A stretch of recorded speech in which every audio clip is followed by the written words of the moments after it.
Pace bene, masih tentang debat begitu ya, yang mau kita bahas. Ada pro dan kontra. Dan saya pikir itu wajar. Kita juga tidak sedang memaksakan supaya pro atau sebaliknya memaksakan supaya kontra dengan debat agama antara dalam hal ini antara Katolik dengan non Katolik. Ini bagian dari sejarah panjang hidup manusia. Ya, tak bisa dihindari. Yang bisa kita buat adalah bagaimana memboboti itu supaya kita tidak sampai pada keributan yang tanpa ujung itu. Sekali lagi, keributan ini pun tak bisa dihindari juga.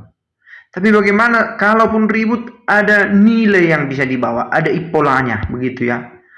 Nah, saya mau mencoba mereview komentar-komentar bagus dan menurut saya jujur tentang dialog itu ya, debat bagaimana pandangan rakyat pertama Frans Nadeak, ini saudara dari seorang pastor kita, sedikit berbagi katanya. Sejatinya misalnya umat Katolik belajar kuat terlebih dahulu mengenai ajaran, tradisi, bahkan iman Katolik itu sendiri. Belajar dulu. Ini saja sudah sangat luas, sangat besar dan membutuhkan keingintahuan yang begitu kuat juga. Membutuhkan waktu yang cukup besar juga. Dan tentu misalnya secara keyakinan sedang belajar apa saja yang menyangkut iman, ya secara keyakinan dibimbing Roh Kudus. Oke. Agak panjang kalimatnya, cukup waktu untuk mengunyahnya. Tapi dibimbing Roh Kudus ini menurut saya poin penting. Karena persoalan kita bukan hanya sekedar tahu secara kognitif, bukan soal tahu untuk mengatakan apa dalam debat, tapi tahu bagaimana dalam berdiskusi tentang iman ini. Kan begitu ya. Misalnya ada orang berbicara tentang Trinitas, ada apa di balik Trinitas? Mengapa orang sampai pada rumusan ini? Kan begitu? Bahwa ini dirumuskan dalam sejarah beriman manusia. Siapa tokoh di baliknya? Motifnya apa? Ini perlu tanpa sampai pada inilah rumusannya. Jadi tidak menyangkut teologi tentang itu, tetapi filsafatnya juga perlu. Tapi sekali lagi, ini hanya sebuah panduan karena orang akan terus berbicara tentang ini dimanapun, bukan karena di YouTube, di Kode Tua pun orang berbicara tentang ini. Karena kerinduan orang untuk mengenal penciptanya itu sesuatu yang pasti, begitu ya. Tentu bagian dibimbing Roh Kudus, misalnya sangat sulit untuk diverifikasi benar. Dari mana kita tahu bahwa yang dia katakan itu memang sesuai dengan kehendak Allah atau tidak, atau benarkah ini yang dia sampaikan? Harus kita cross check, bisa saja kalau berkaitan dengan keilmuan, tetapi soal apakah ini baik atau tidak, kita butuh bimbingan Roh Kudus. Tetapi secara keyakinan bolehlah seperti meminta bantuan Roh Kudus untuk tetap dibimbing dalam pembelajaran itu sendiri. Pembelajaran, proses, bukan hanya persoalan akhirnya kita tahu apa ajaran Katolik, tetapi bagaimana rasanya menghidupi ajaran tentang gereja Katolik. Jadi ini seperti belajar bahasa ya. Bukan terutama soal kamu sudah dapat C2, C1, B2, B1, B11, B12, bukan hanya pada level semacam itu, tetapi pratikamente secara praktis bagaimana efektifnya bahasa itu dipakai. Bagaimana kamu memakai bahasa itu untuk memuji orang, untuk berkomunikasi, memberikan pandangan dan mendapatkan pencerahan. Demikian juga tentang ajaran iman itu. Bukan terutama kamu tahu sejarah secara kronologis, oh ini terjadi perang dunia, perang salib begini, motifnya ini, siapa saja yang terlibat. Tetapi dengan mengetahui ini mau apa dalam beriman saya? Itu dia, holistik. Dan ya, saya mencoba mengerti itu kata pembelajaran ini. Bukan hanya belajarnya saja, tetapi proses belajar itu. Menghidupi. Nah, ini sudah disampaikan. Masalah yang kita sebut sebagai masalah, tapi tepatnya adalah tantangan seberapa kuat seorang Katolik mau belajar. Ini yang saya sering saya tekankan, menyediakan waktu, mempelajari dengan sangat tekun. Di masa internet gampang sekali. Ada chat GPT untuk sekali lagi merangsang ya, stimulasi. Cari apa kata Paus tentang ini. Ada dimunculkan parola chiave, kata kunci. Search, pergi ke dokumen yang lebih valid.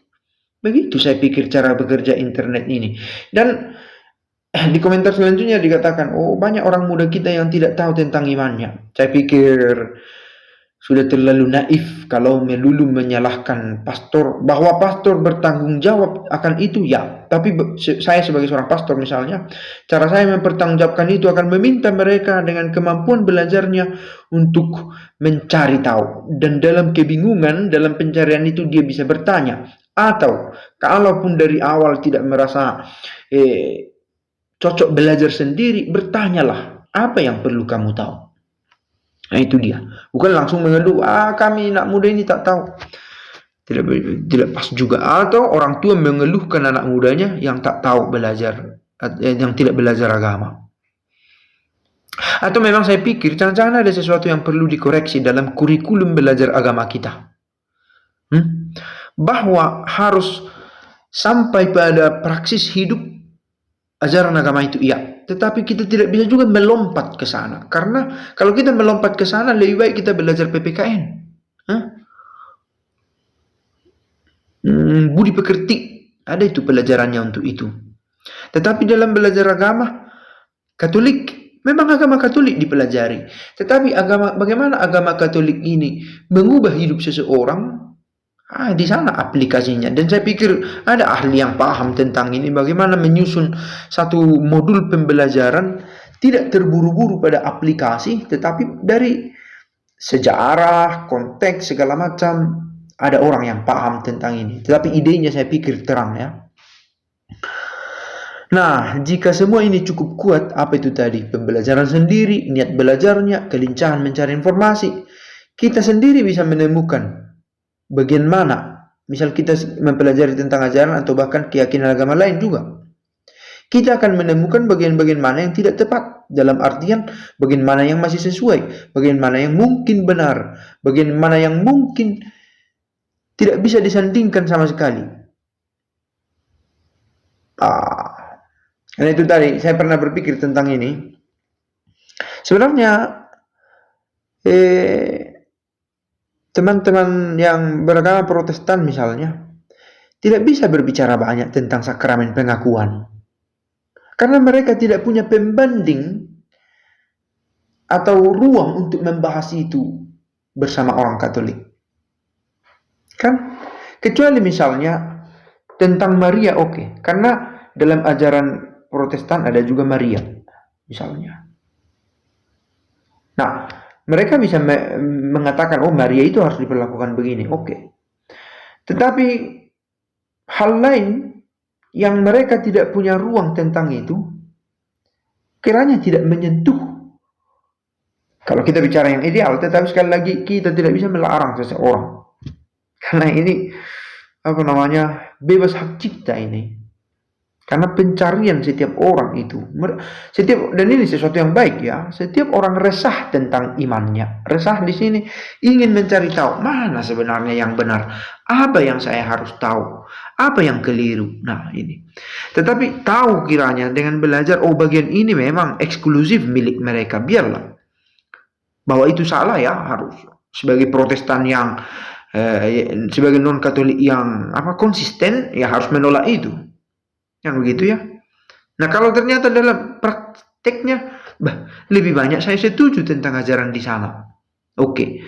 Sekurang-kurangnya bisa mengakui itu dalam hati, karena proses berpindah agama ini bukan melulu soal keyakinan mana, ajaran mana yang saya terima. Tidak selalu tentang itu, karena ini menyangkut hubungan sosial ya. Keluarganya semua Protestan, kok bisa saya mesti Katolik contoh. Jadi banyak variabel yang menyebabkan seorang itu tetap bertahan dalam agamanya misalnya. Nah ini dia, intinya menghidupi iman itu sendiri. Dan semoga dalam pembelajaran itu sendiri sudah sebentuk menghidupi pengetahuan, menghidupi iman itu sendiri. Nah, benar. Jadi kita tidak bisa juga katakan, oh hanya teori. Bersedia mempelajari teori adalah sebuah ekspresi iman juga. Saya pikir ya. Bagaimana? Dia sudah memberi waktu, memberi perhatian, pikiran. Itu bagian dari ekspresi iman. Ada orang yang lincah tangannya untuk bekerja dan membantu, tapi ada juga yang katakanlah tekun dalam dunia ide. Dan itu sesuatu yang baik juga. Tidak semua santo santa itu martir dan karena karitas. Ada juga santo santa itu karena tulisan pemikirannya dianggap kudus. Thomas Aquinas, contohnya, banyak. Meski saya tak ingat namanya. Oke. Iya Romo, semakin hari semakin banyak apologet bermunculan. Semua merasa paling benar. Merasa paling benar ini benar-benar memang sebuah sandungan ya. Sandungannya bukan karena itu salah, bukan, tetapi karena perasaan yang dipakai.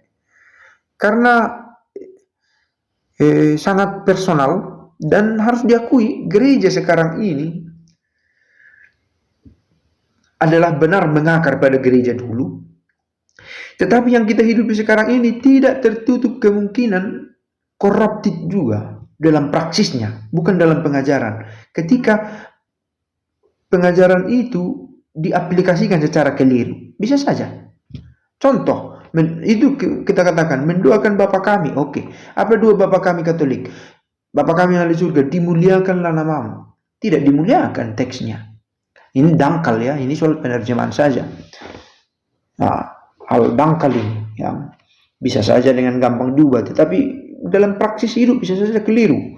Maka merasa paling benar bisa menjadi penghalang bagi seseorang untuk mengoreksi sesuatu yang kurang tepat. Misalnya, bagaimana kedetilan,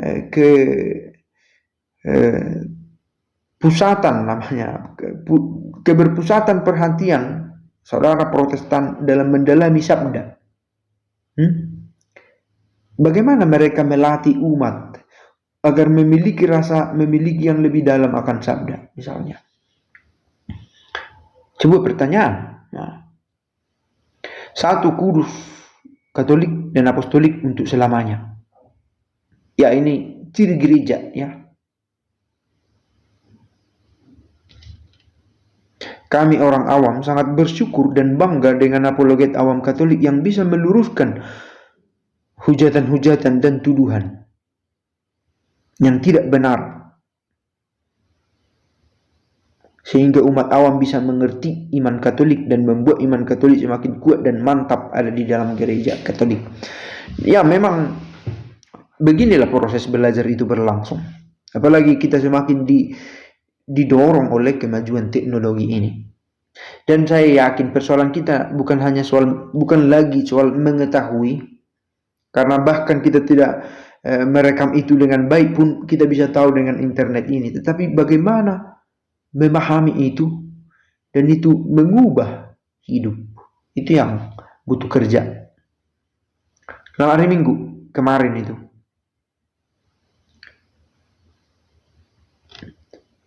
biasanya dalam debat seseorang akan cenderung mempertahankan argumennya meskipun dia sendiri tahu argumennya salah.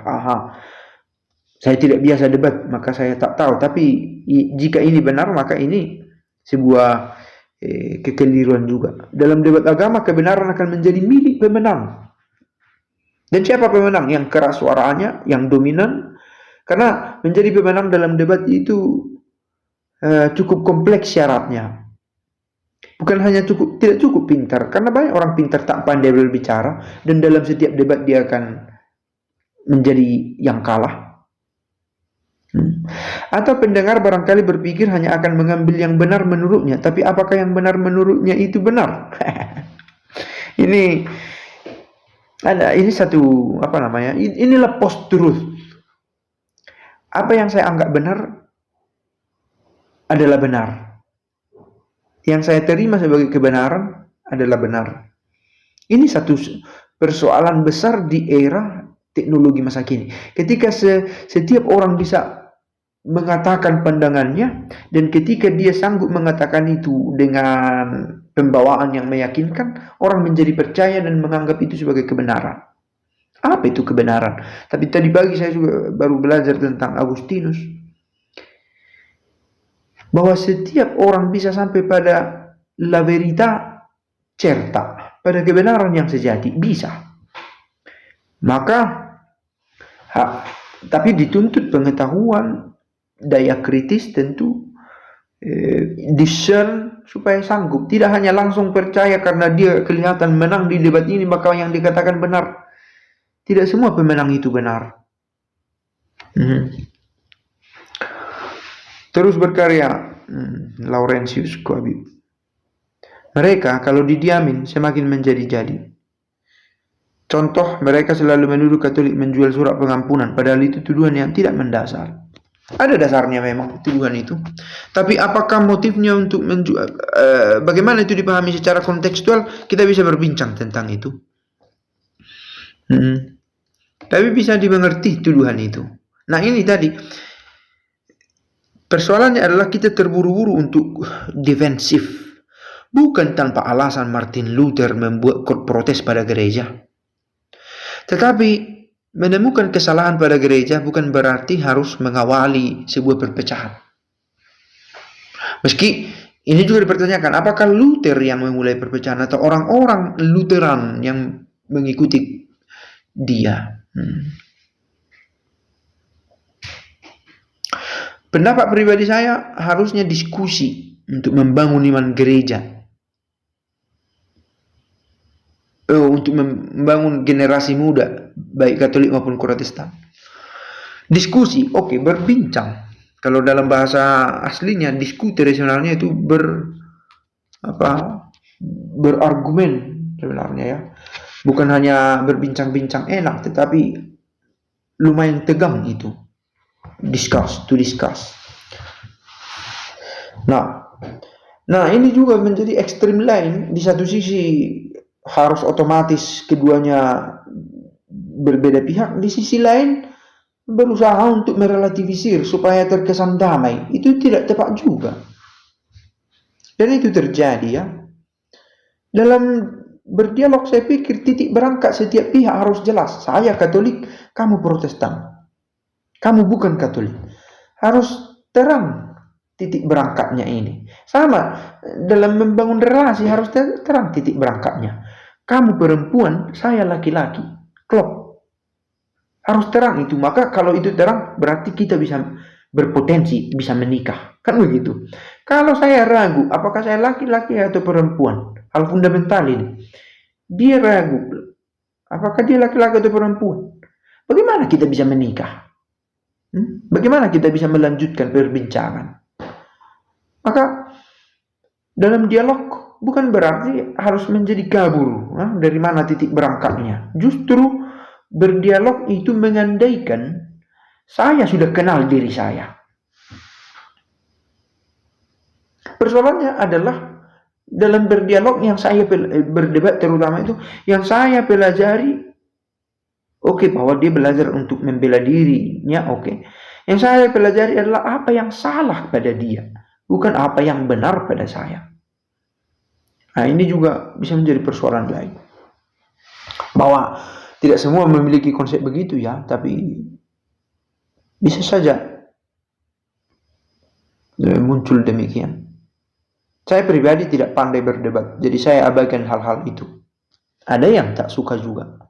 Maka sekali lagi, yang saya katakan ini sebuah analisis saja, begitu ya. Sebuah analisis. Realitasnya memang begitu, Pater. Faktanya, hantaman, hujatan, hinaan, dan lain-lain dari pihak yang merasa paling Kristen membuat kami awam Katolik gatal-gatal juga, Pater. Terima kasih atas stimulan. Ya, kemarin kita bahas itu. Yang dikatakan ini stimulan perangsang supaya orang, kalau begitu saya harus cari tahu, begitu ya.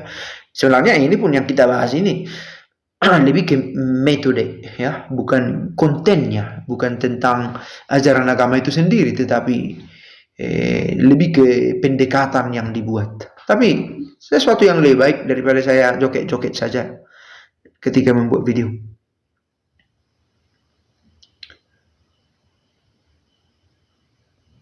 Saya setuju jika pastor dan suster tidak masuk dalam ranah debat di medsos. Biarkan itu dilakukan oleh umat, karena tak jarang yang terjadi bukan soal benar atau tidak benar, melainkan adu suara bahkan saling hujat. Dan jika dianggap perlu, cukuplah melakukan katekesi. Menarik pandangan ini. Dan memang katekesi lah yang bahkan dalam anjuran, dalam nasihat, katekesi dikatakan, tidak ada pernah dikatakan kata debat.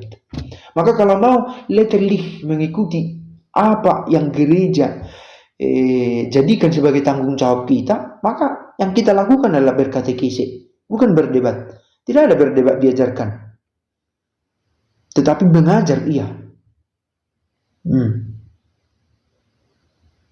Yang berdebat dahulu adalah pionirnya, dan kita sekarang mengikuti. Terima kasih. Oke. Saya duga ini karena saya membahas sebelumnya. Harus secara kontekstual kita lihat perbincangan itu ya, yang apa yang dilakukan bapak-bapak gereja itu. Dulu gaya retorika semacam itu tentu relevan dengan situasi, dengan kebutuhan. Nah, tidak pas juga langsung mengangkat mentah-mentah teks-teks gaya bahasa pada masa itu ke masa kini untuk membela iman. Itu tidak kontekstual juga. Itu dia ya. Sehat selalu. Terima kasih. Bincang-bincang katanya. Nah, ini yang selalu saya katakan ketika berdebat. Sebab saya bukan pendebat. Kalaupun mau debat itu harus di forum resmi antara institusi atau para pionir, bukan culprit makan macam saya. Nah, kalau bincang-bincang berakhir dengan saling salam. Nah, bincang-bincang juga. Itu tadi saya katakan, nemo dat quod non habet. Bagaimana? Tak seorang pun bisa memberi dia yang tidak punya. Kalau mau bincang-bincang ya siapkan materi. Ini. Dan tahu siapa dia. Itu ya. Ada juga yang gemar. Saya hampir nonton tiap malam. Katanya. Saya lebih cocok. Ajaran Katolik di YouTube baik Indonesia maupun luar negeri. Menambah pengetahuan agama saya. Semoga. Tapi kuduskanlah Kristus di dalam hatimu sebagai Tuhan, dan siap sedialah pada segala waktu untuk memberi pertanggungjawaban, pertanggungan jawab kepada tiap-tiap orang yang meminta pertanggungjawaban darimu tentang pengharapan yang ada padamu, tetapi haruslah dengan lemah lembut dan hormat. Saya pikir ini, lihatlah, sudah dirumuskan itu sejak awal, sudah diantisipasi. Kalau gak mau berdebat itu pilihan, tapi baiknya jangan mengecam orang yang berdebat membela imannya. Mungkin isinya belum tentu benar, justru itulah perlu yang punya ilmu mengoreksi, jangan mengecam. Setidaknya dia udah berani tampil membela imannya.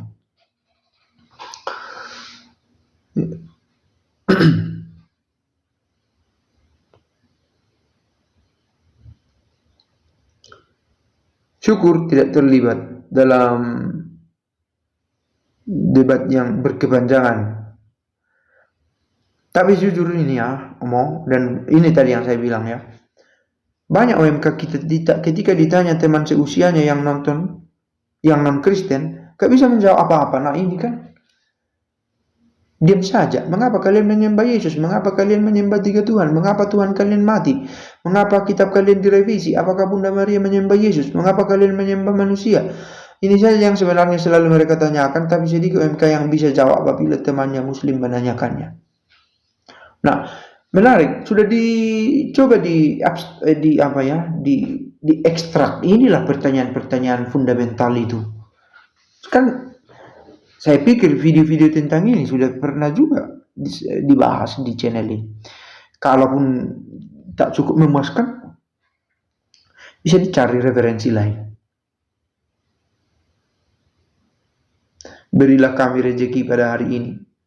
Ini soal teks ya, yang tadi kita bahas. Sama-sama, terima kasih. Nanti dihujat-hujat lagi katanya. Bahkan para rasul adalah pendebat. Nah ini tadi yang saya katakan. Sekali lagi bukan soal apakah kita bisa berdebat atau tidak. Itu tidak bisa dilarang. Itu manifestasi dari semangat orang dalam merayakan imannya. Karena nggak berani berdebat. Bukan soal berani tak berani. Value yang mau dibelanya apa? Tertinggal kita begini. Kalau mau berdebat itu, atau kalau mau berbincang, yang kita bahas sekarang bukan lagi soal itu, karena itu sudah dikristalisasi ajaran itu. Apa yang mau diharapkan dengan memperbincangkan ini? Mereka sekeluarga pindah ke Katolik? Atau yang Katolik berbondong-bondong ke Protestan karena tak bisa menjawab? Apalagi bukan kita yang hidup sekarang ini, bukan kita yang membuat ajaran itu. Tapi oke, kalau mau berdebat, sekali lagi, bagaimana bisa dilarang? Tetapi jangan perdebatanmu menjadi sandungan kepada orang lain untuk mengenal imannya. Nah, itu dia.